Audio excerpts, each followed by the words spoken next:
Balakən şəhərinin mərkəzindən 5 kilometrə yaxın məsafədə 3 hektar 20 sot torpaq satışa çıxarılır.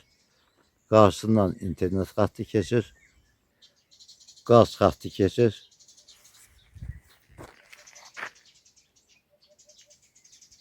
Giriş qapısı qoyulmuşdur. Turbalar betonlanmış, setkaya alınmış. Yani yol boyu dəmir turbalardan və setkadan istifadə olunmuşdur. Yan tərəfi də elə. Hal-hazırda yonca əkilmişdir. Yol kənarında yerləşir. Mənzaralı yerdə yerləşir. Gördüyünüz kimi arxa tərəfi dağlardır.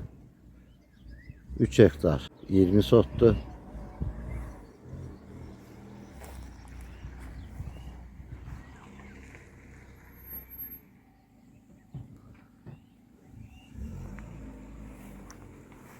Hər tərəfi bağlıdır.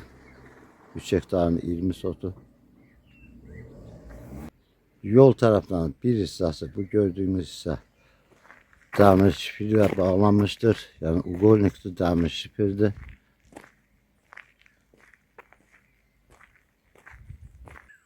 İşıq xətti də qarşısından keçir.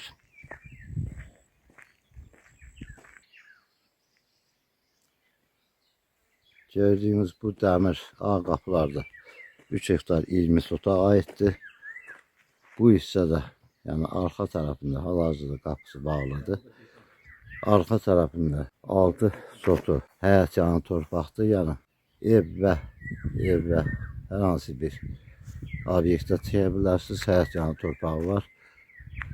3 hektar 20 sotun 6 sotu həyət yanı torpaqdır. Kupçalıdır. İşığın sayağacı quraşdırılmışdır.